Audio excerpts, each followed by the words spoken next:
त्यांचे ॲडव्हर्टाइज कुठे नेऊन ठेवलाय देश, कुठे नेऊन ठेवला आमचा महाराष्ट्र. आमच्या नेत्यातच ठोक्यांच्या भाषा सुरू झाल्या.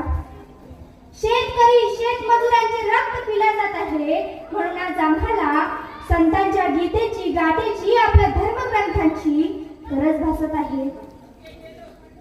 तुकाराम महाराज म्हणाले होते, पुत्र भावांचा गुंडा ज्याचा तुम्ही लोकी झेंडा. परंतु आजची मग पाहतो आहे आपण, आहे तरुण तर घे मजा करून, जाशील मरून तर टाकतील पुरून.